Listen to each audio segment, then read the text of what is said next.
Lahat ng dudumi, arestuin ninyo, taong bayan. Huwag niyong hayaan ng isang Tolonges babuyin ang mga bagay na pag-aari natin.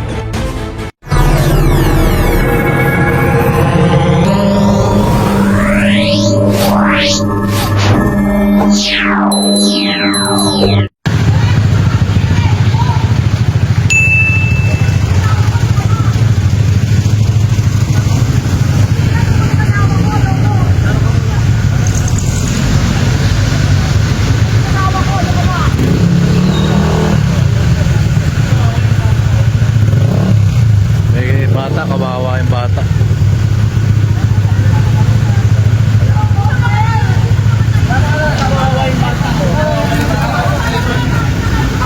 Imbis na matutulog na maayos sa ano kaya meron din silang mga kainan.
Mas mapapaganda pa yung nila, no, yung kalagayan nila kapag dinala sila ng MDSW. Lalo naman na si Orme nakaupo ngayon, hindi pinapabayaan. Yes, hindi sila papabayaan ni Yorme at ilalagay sila sa maayos na lugar kung saan meron silang maayos na tutulugan at pagkain.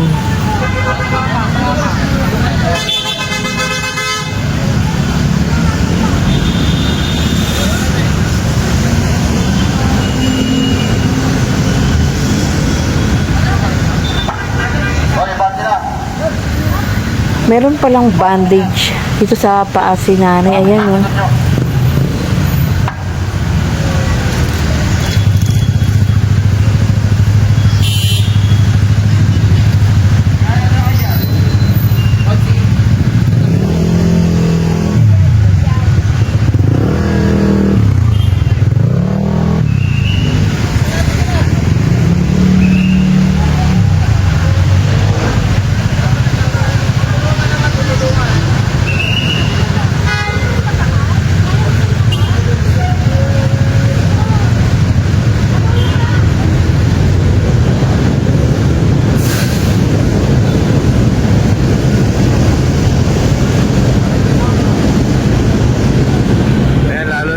Meron pang semento yung paa ni ate, no, na aksidente yata to.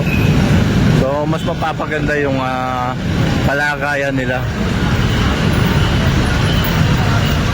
Makakaligo, makakakain, makakatulog ng maayos, no.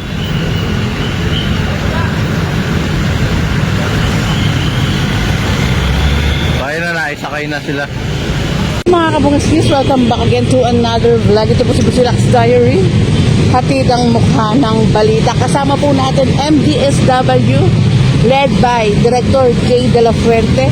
Ayan, yung kinakapkapan si boss ng ating mga MDSW kung merong kahina-hinala or merong something sa kanyang katawan.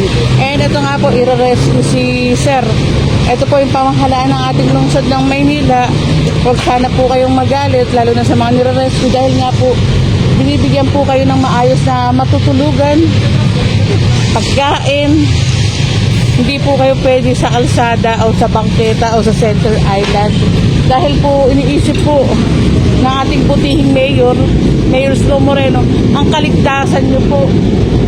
Dahil what if kung natutulog ka dyan, merong loko-loko, bigla ka na lang sakmalin, saksakin, or hindi ka pag-isipan ka ng hindi maganda. Ito, chinecheck nila, sir, kung merong something din po dito sa bag.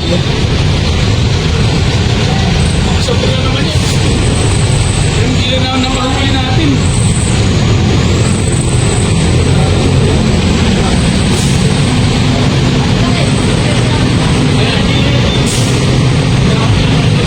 Ay, wala naman pong nakita or iniwan din po itong na to. Sakay na tayo, proceed na tayo. At naisakay na rin naman po si Sir.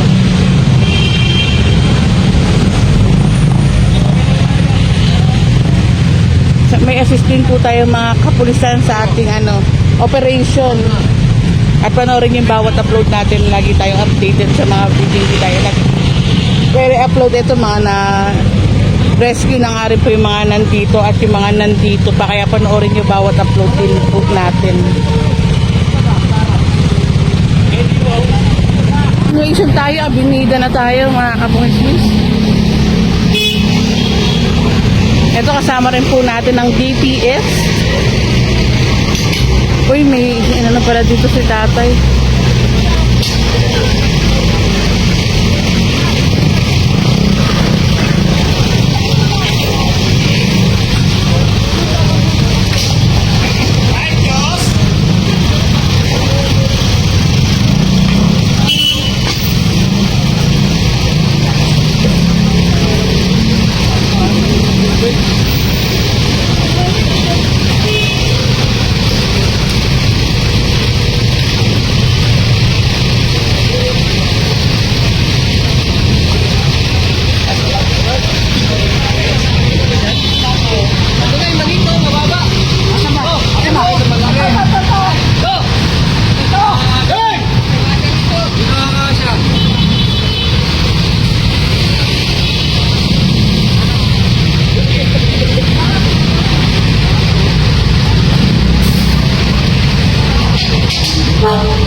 Ganda na itong truck na ito. Laki dahil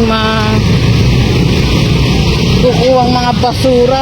Hindi ko lang po alam kung ilan na itong na-rescue po ngayong gabi.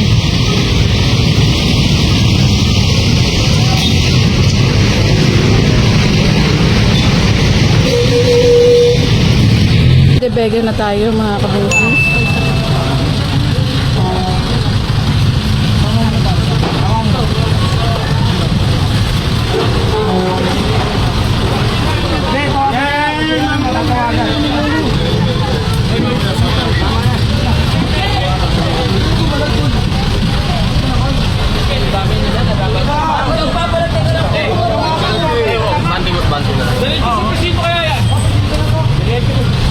Kurung natin.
binabaybay natin to. Tinitignan nila sir bawat kabilaan.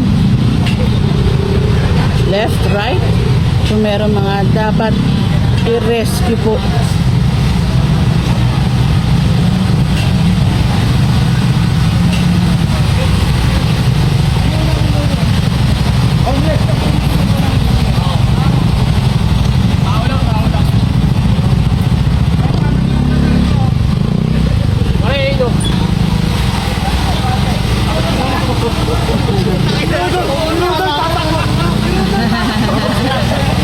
Construction.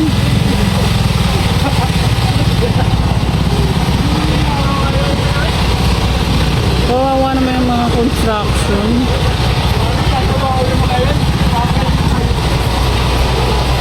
Ayan, balik na tayo.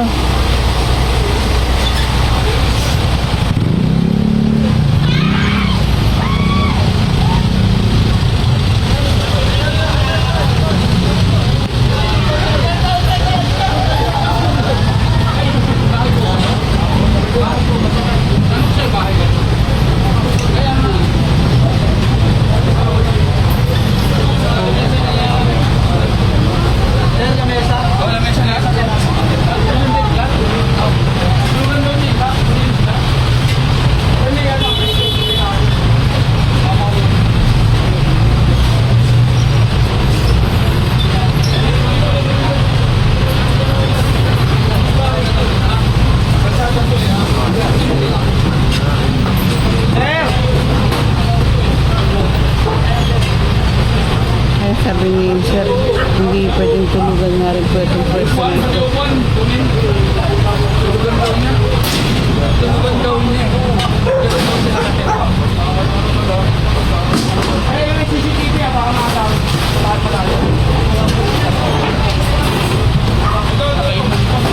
Sir, si ano ba? Si sir, i-rescue rin po ba siya? Ayan, i-rescue din si sir.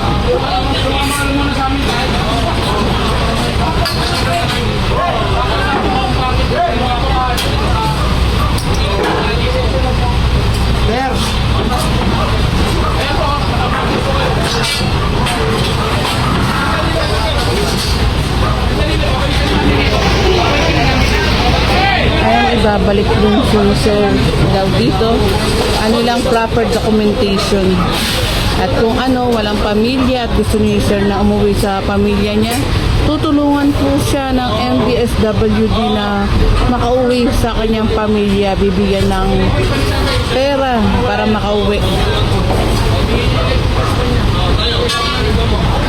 Ayan, pinapaano yung electric. Hindi ko alam nga kung saan kumukuha ng kuryente si tatay. Baka nakiusap sa kakilala rin dito na makisaksak. At napakabuti rin nung pumayag din naman. Dahil ang hirap pag walang kuryente, pag walang electric pan, sobra.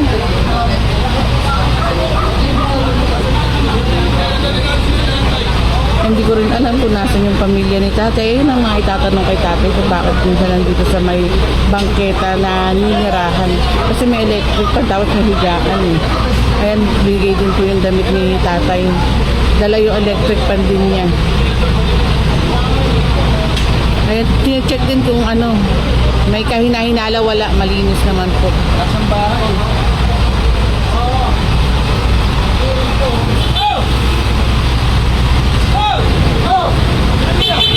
Now,